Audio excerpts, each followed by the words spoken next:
तो हम लोगों ने पिछले वीडियोस में देखा कि डिफरेंशिएशन क्या होता है, कैसे किया जाता है। ठीक है, कुछ एक रूल्स हमने बताए आपको डिफरेंशिएशन से रिलेटेड, एग्जाम्पल सॉल्व किए। आगे और भी न्यूमेरिकल्स मैं करूंगा ताकि आपकी अंडरस्टैंडिंग अच्छी हो सके। आइए समझने की कोशिश करते हैं कि डिफरेंशिएशन को फिजिक्स में कैसे इस्तेमाल किया जाता है और what is the general use of differentiation in physics. बेटा फिजिक्स में आपको पार्टिकल या बॉडी की प्रॉब्लम मिलेंगी। ठीक, ये क्या होती है इस पे भी डिटेल में हम लोग बातचीत करेंगे। ठीक है, किसी भी पार्टिकल के लिए सबसे बेसिक चीज होती है उसकी पोजीशन। हम काइनेमेटिक्स के रेफरेंस में बात कर रहे हैं, पोजीशन। ठीक है, पोजीशन का मतलब पार्टिकल कहां पर है। ठीक है, मान लीजिए let at time t particles position is r is equal to 3t square plus 5t minus 7, ऐसे कुछ दे रखा है। ठीक है, ऐसे कुछ दे रखा है। तो आप देखिए इस एग्जाम्पल से आपको तमाम बातें क्लियर होंगी। सबसे पहली चीज तो ये एक अलजेब्राइक फंक्शन है, r is a function of t है। ठीक, इसका मतलब टाइम इंडिपेंडेंट वेरिएबल हो गया और पोजीशन कैसी होगी, डिपेंडेंट वेरिएबल।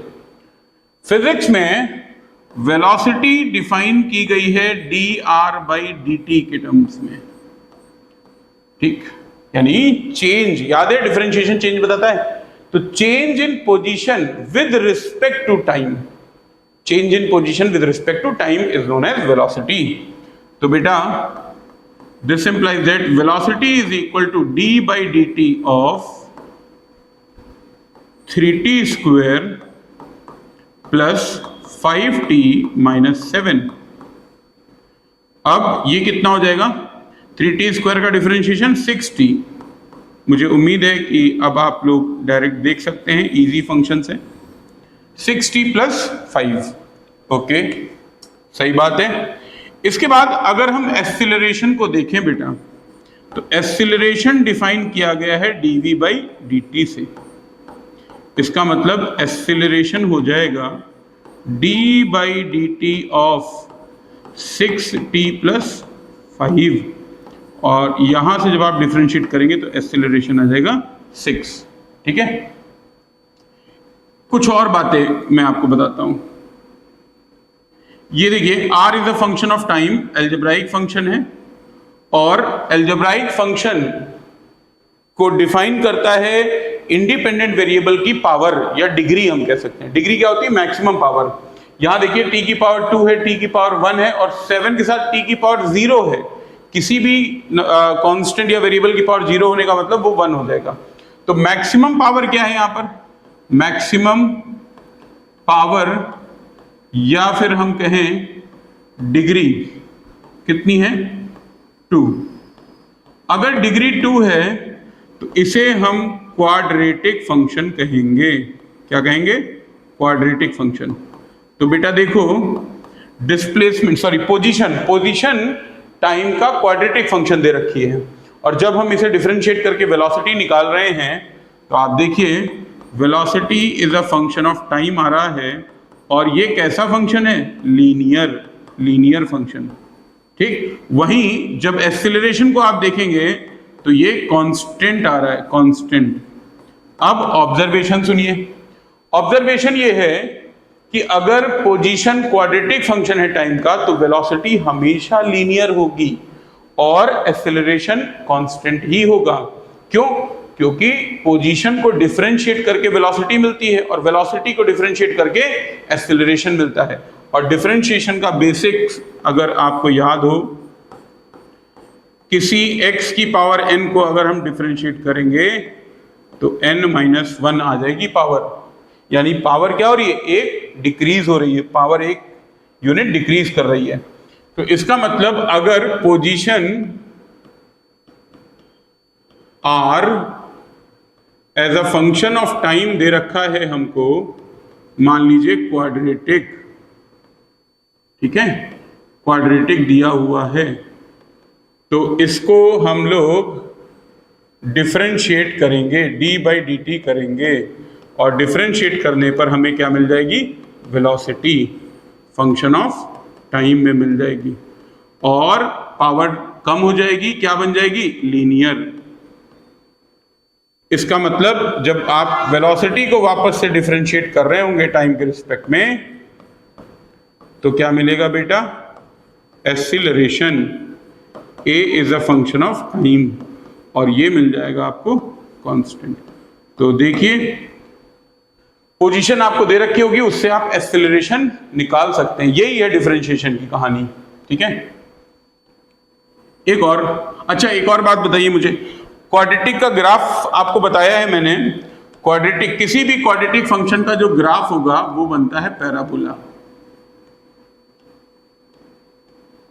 लीनियर फंक्शन का ग्राफिकल रिप्रेजेंटेशन क्या होगा, स्ट्रेट लाइन होगा, और कांस्टेंट तो आपको मालूम है कैसे रिप्रेजेंट करता है। अगर a वर्सेस t डायग्राम बनाए तो ये a is equal to constant, ऐसे बन जाएगा। तो straight line parallel to abscissa, parallel to abscissa. इसका मतलब अब मैं सारे फंक्शंस लिख देता हूं आपके सामने, इसको डिफरेंशिएट करेंगे तो v मिल जाएगा dr बाई dt, और अगर इसको वापस से डिफरेंशिएट किया जाए तो वेलोसिटी मिल जाएगी। कुछ लिखता हूं मैं आपके सामने, मान लीजिए ये बाई क्वाड्रेटिक है, बाई क्वाड्रेटिक का मतलब डिग्री कितनी हो जाएगी, 4 बाई क्वाड्रेटिक, ठीक है। अगर आप इसको एक डिफरेंशिएट करेंगे तो एक यूनिट से डिग्री डिक्रीज करेगी, बाई क्वाड्रेटिक की डिग्री 4, एक कम हो गई तो कितनी बची, क्यूबिक, क्यूबिक, और इसमें एक कम हुई तो क्या बची, क्वाड्रेटिक, क्वाड्रेटिक, ठीक। अगर ये क्यूबिक होता बेटा तो ऑब्वियस सी बात है कि वेलोसिटी कैसी आती, क्वाड्रेटिक ही आएगी, और ये लीनियर,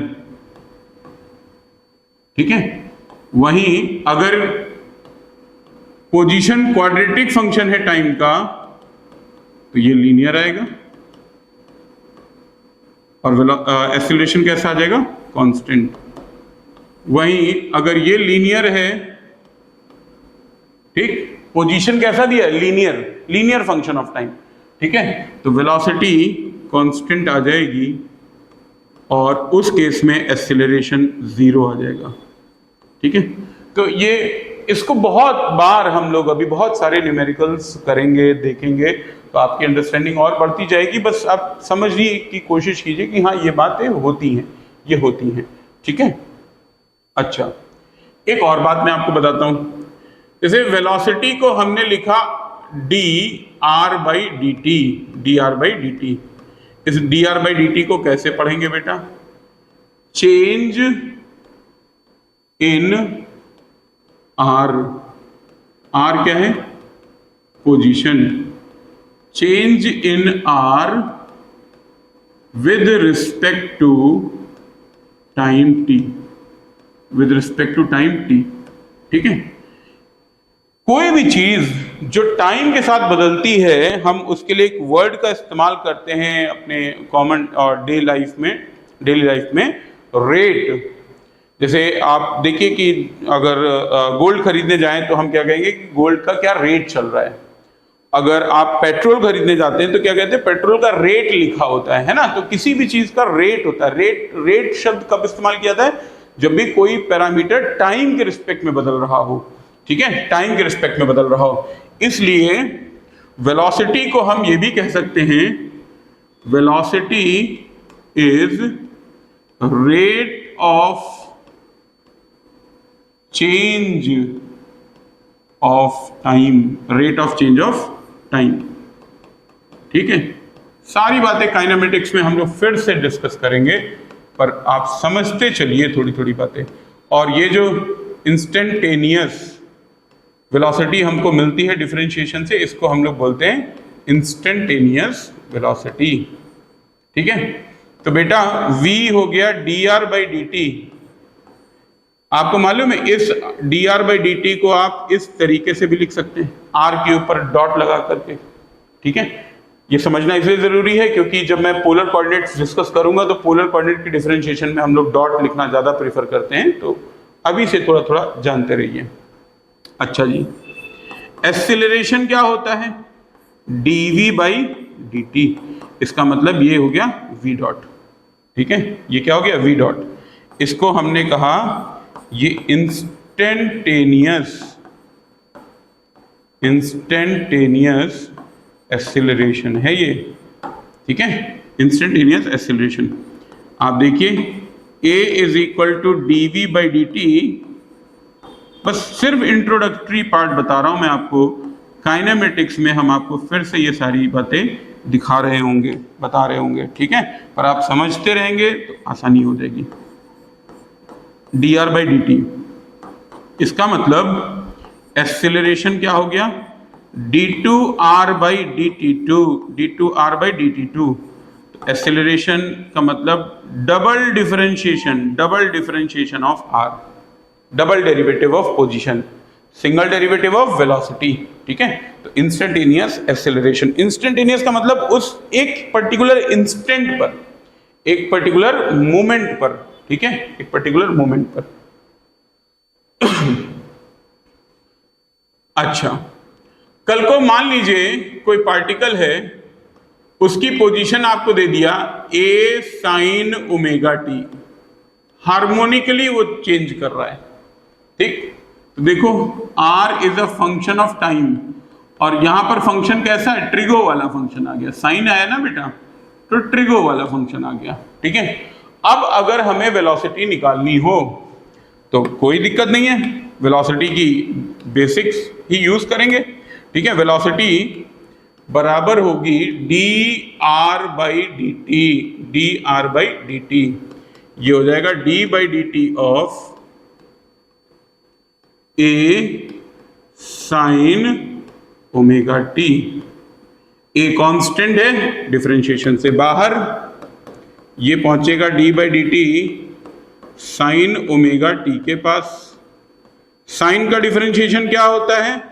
cos ओमेगा t, और उसके बाद d/dt ऑफ ओमेगा t। ये हो जाएगा बेटा a cos ओमेगा t, और ये ओमेगा बाहर आया, ब्रैकेट लगाएंगे, omega into d/dt of t। तो आप देखिए ये क्या होने वाला है? 1। इसका मतलब वेलोसिटी क्या आ जाएगी? a omega cos omega t। ये आ गई वेलोसिटी की इक्वेशन। ठीक है, दिस इज द वेलोसिटी। और अगर आपको एक्सीलरेशन लिखना हो, एक्सीलरेशन, तो एक्सीलरेशन बराबर क्या होता है? dv/dt, यानी a is equal to d/dt of a omega cos omega t। अब ये कांस्टेंट है तो ये बाहर आ जाएगा। This implies that a is equal to a omega d/dt of cos omega t। cos का डिफरेंशिएशन माइनस साइन। फॉर्मूले याद होने चाहिए बच्चों, फॉर्मूले नहीं याद है तो फिर गड़बड़ बात है। Minus sine omega t into d/dt of omega t। ठीक, ओमेगा कांस्टेंट बाहर आएगा, t का डिफरेंशिएशन 1। अब मैं डायरेक्ट लिख रहा हूं, देखिए समझने की कोशिश कीजिए। Minus a omega square sine omega t। ठीक है, इस तरीके से डिफरेंशिएशन फिजिक्स में आपके काम आने वाला है। बहुत बहुत यूजफुल टूल है। बिना डिफरेंशिएशन के, इंटीग्रेशन के हम फिजिक्स की कल्पना ही नहीं कर सकते। बहुत बार जब बच्चे नए नए 11th में आते हैं और हम उन्हें पढ़ा रहे होते हैं तो वो समझ नहीं पाते, वो सोचते हैं कि ये मैथ्स की क्लास चल रही है कि फिजिक्स की क्लास चल रही है। मैं एक किस्सा सुनाता हूँ कि महाभारत का एक बहुत इम्पॉर्टेंट किस्सा है जब दुर्योधन और दुशासन द्रौपदी के, जो पांडवों की वाइफ होती हैं द्रौपदी, उनकी साड़ी खींच रहे होते हैं और वो ईश्वर से प्रार्थना करती हैं कि उन्हें बचाएं। तो आपने जरूर ये देखा होगा कहीं ना कहीं कि ईश्वर अपने हाथ से ऐसे साड़ी निकलती है और वो दुशासन साड़ी खींचता चला जाता है और लेकिन पूरी साड़ी खींच नहीं पाती है। तो इस पे बड़ा एक किसी कवि ने लिखा कि नारी विच सारी है कि सारी विच नारी, कि सारी की ही नारी है कि नारी की ही सारी। मतलब इतनी साड़ी निकल रही है कि पता ही नहीं चला नारी के बीच में साड़ी है या साड़ी के बीच में नारी है, नारी की ही साड़ी है या साड़ी की ही नारी है। ठीक है, तो एक हाइपोथेटिकल सिचुएशन डिस्क्राइब की गई। तो उसी तरीके से फिजिक्स में मैं बोलता हूं कि फिजिक्स में मैथ्स है या मैथ्स में फिजिक्स है, फिजिक्स ही मैथ्स है या मैथ्स ही फिजिक्स है। तो ये थोड़ा सा कंफ्यूजिंग है पर बहुत खूबसूरत है, बहुत खूबसूरत। यकीन जानिए ये आसान है चीजें, आपको बस क्या करना होगा, बार बार थोड़ा सा रिवाइज करके इन्हें अपने दिमाग में बिठाना होगा। ठीक है, इन्हें अपने दिमाग में बिठाना होगा। मान लीजिए कि कल को मैं कह देता हूं कि कोई पार्टिकल है, उसकी जो पोजीशन है, ठीक है, उसकी पोजीशन a log 3t है। ठीक, ऐसे कोई पार्टिकल अपनी पोजीशन को विद रिस्पेक्ट टू टाइम इस तरीके से चेंज कर रहा है। ठीक है, ऐसे चेंज कर रहा है। तो अब वेलोसिटी क्या हो जाएगी, dr/dt। क्या आपको ये बात याद हो गई कि dr/dt को r डॉट कहेंगे? इसका मतलब d/dt of a log 3t हुआ।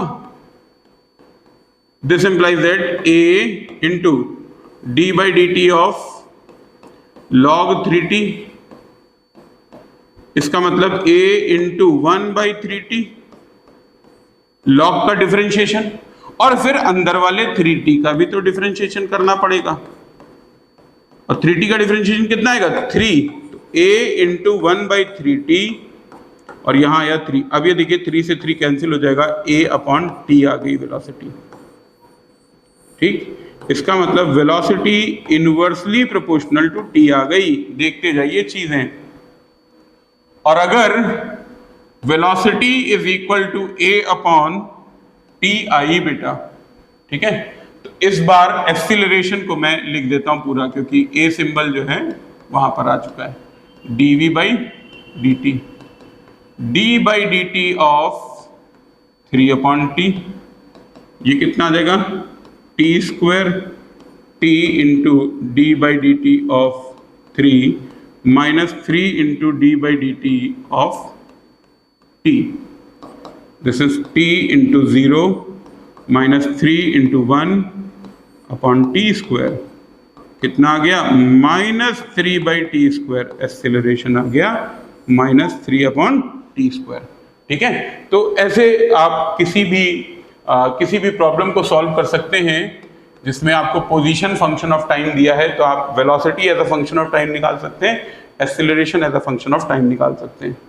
थोड़ी सी बात इन फंक्शंस पे कर ली जाए, है ना, थोड़ी सी बात इन फंक्शंस पे कर ली जाए। देखिए फंक्शंस, मैं बार बार आपको ये बात बता रहा हूं, ठीक है, हम बार बार आपको ये बात बता रहे हैं कि functions are relation between dv and iv। Dependent variable और इंडिपेंडेंट वेरिएबल के बीच के रिलेशन को ही हम क्या कहते हैं, फंक्शन कहते हैं, फंक्शन कहते हैं। ठीक है, फंक्शन से जुड़ा हुआ एक शब्द आप याद रखिए, आइलेट। मैथ्स वालों को तो फंक्शन बहुत डिटेल में पढ़ना है, पहला टॉपिक ही है। ठीक है, बहुत डिटेल में पढ़ना है, पर फिजिक्स के स्टूडेंट्स को या being in the domain of physics we should remember only this word आइलेट, है ना, आइलेट। चलिए देखते हैं कि ये क्या है। I stands for inverse, I क्या हुआ, inverse. L stands for logarithmic, ठीक है, और A से एल्जेब्रा, तो एल्जेब्राइक फंक्शंस। T से ट्रिगो, या ट्राइगोनोमेट्रिक फंक्शन, जैसे अभी हमने एक क्वेश्चन किया था trigonometric function, and this E stands for exponential. ठीक, तो ये 5 मेजर फंक्शंस हैं बेटा जो हमें फिजिक्स में देखने को मिलेंगे। ठीक, इसमें से भी हम आपको बता दें कि इनवर्स नहीं देखने को मिलेगा आपको। ठीक, ये 4 ही काम किएंगे, लेकिन ये शब्द बहुत इंपॉर्टेंट है, आइलेट। ठीक है, अभी जाकर के हम लोग इंटीग्रेशन पढ़ेंगे तो वहां पर दिखाऊंगा मैं कि ये वर्ड आइलेट कितना इंपॉर्टेंट है। जब 2 फंक्शंस का मल्टीप्लीकेशन होगा और आप उसे इंटीग्रेट करना चाहते हैं तो बिना इस वर्ड के इंटीग्रेशन वहां पर नहीं होगा। ठीक है, ऑर्डर तय करता है ये फंक्शंस का। खैर, बात की बातें बाद में। लॉगरिथमिक, अलजेब्राइक, ट्रिग्नोमेट्रिक और एक्सपोनेंशियल। अलजेब्राइक आपको मालूम है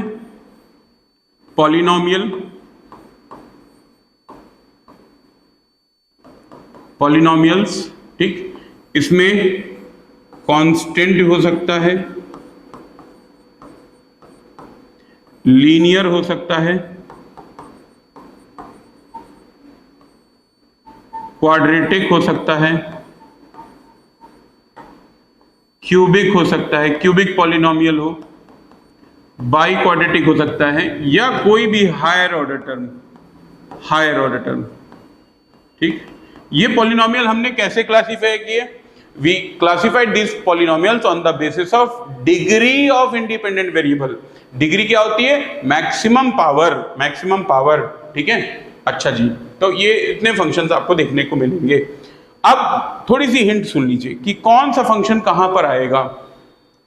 अगर कभी डिपेंडेंट वेरिएबल इंडिपेंडेंट वेरिएबल के रिस्पेक्ट में बहुत धीमे बदल रहा हो तो वहां पर लॉगरिथमिक फंक्शन आएगा। जैसे फॉर एग्जांपल हमने मोबाइल को चार्ज किया। ठीक है, चार्ज करने में कितना टाइम लगता है? मुश्किल से आजकल तो बहुत अच्छे चार्जर आ गए हैं, सो 30 मिनट 45 मिनट में वो पूरा चार्ज हो जाता है, 100% चार्ज हो जाता है। अब अगर आप अपने मोबाइल फोन को रख दीजिए, ठीक है, रख दीजिए उसको, डेटा वेटा ऑफ करके रख दीजिए आराम से, तो शर्त ये कि डेटा मत ऑन कीजिए, तो उस मोबाइल की बैटरी कितना चलेगी? उस मोबाइल की बैटरी अगर हम बिल्कुल डेटा ना ऑन करें, इंस्टा ना देखें, वीडियो ना देखें, तो उस मोबाइल की बैटरी आराम से 1-1.5-2 दिन तक चल जाएगी। It means the decay of battery is going to be gradual, it will be very very gradual with respect to time. ठीक है, डिस्चार्जिंग क्या होगी? बहुत धीमे होगी। यानी कि उस केस में Q जो चार्ज है ना, चार्ज का डिस्चार्ज होगा वो ग्रेजुअल फंक्शन ऑफ टाइम हो जाएगा। और वैसे केसेस को दिखाने के लिए हम क्या करते हैं? लॉगरिथमिक फंक्शंस का इस्तेमाल करते हैं। मैथ्स हमको कहती है कि जहां पर डिपेंडेंट वेरिएबल इंडिपेंडेंट के रिस्पेक्ट में बहुत धीमे चेंज हो, यूज लॉगरिथमिक फंक्शन। अच्छा, इसका ठीक उल्टा है exponential. whenever any variable changes rapidly, बहुत तेजी से बदले with respect to independent variable, we use exponential function. जैसे हम कहते हैं ना कि बैक्टीरिया की पॉपुलेशन है या जो मॉस्किटो की पॉपुलेशन है वो एक्सपोनेंशियली इंक्रीज कर रही है, यानी बहुत कम टाइम में बहुत तेजी से इंक्रीमेंट हो रहा है। So in all those cases we use exponential function. ठीक है, जैसे ह्यूमन बॉडीज में सेल्स का बनना हम कह सकते हैं in certain cases it is exponential function. ठीक, ट्रिग्नोमेट्रिक फंक्शन कहां पर यूज होंगे? जब भी डिपेंडेंट वेरिएबल इंडिपेंडेंट के रिस्पेक्ट में रिपीट करेगा, खुद को रिपीट करेगा कोई भी चीज। अगर आप अपने घर पे बैठ के देख रहे हैं और पंखा लगा हुआ है तो जरा पंखे की तरफ देखिए, वो रिपीटेटिव मोशन कर रहा है, रिपीटेटिव, एक ही जैसा मोशन। इसका मतलब अगर हमें पंखे के मोशन की इक्वेशन लिखनी है तो हमें कौन सा फंक्शन यूज करना पड़ेगा? Trigonometric function. और बाकी की सभी जगहों पर we shall be using algebraic. कहीं पर कांस्टेंट, लीनियर, कहीं क्वाड्रेटिक, कहीं क्यूबिक, कहीं बाई क्वाड्रेटिक, कहीं हायर पॉलिनोमियल। ठीक है, इस तरीके से इक्वेशंस आती हैं। So this is about function. ठीक है, ये फंक्शन है। इसके अलावा भी डिफरेंशिएशन हमें काफी कुछ बताता है। ठीक है, अगले वीडियो में मैं आपको बताऊंगा डिफरेंशिएशन से और हमें क्या पता चलता है, क्यों ये इतना इंपॉर्टेंट टूल है। ठीक है, आपको पता है आप डिफरेंशिएशन की हेल्प से ये तक प्रिडिक्ट कर सकते हैं कि कोई डिपेंडेंट वेरिएबल इंडिपेंडेंट वेरिएबल की किस वैल्यू पर मैक्सिमम या मिनिमम होने वाला है, ये प्रिडिक्शन हो जाएगा। डिफरेंशिएशन की हेल्प से हम ये भी प्रिडिक्ट कर सकते हैं कि ग्राफ कैसा बनने वाला है। डिफरेंशिएशन की मदद से आप कर्वेचर प्रिडिक्ट कर सकते हैं। So there are so many important information which differentiation explains to us. That is why differentiation is very very important tool, ठीक है। और ये हम सभी को सीखना होता है और हम सब सीख भी जाते हैं। 11th में आए हैं आप, अभी पहला पहला लग रहा है तो बहुत सारे रूल आपको नए लग रहे होंगे, लेकिन डर भी लग रहा होगा, टफ भी लग रहा होगा, पर कोई दिक्कत नहीं, सीख जाएंगे, सब सीख जाएंगे, ठीक है।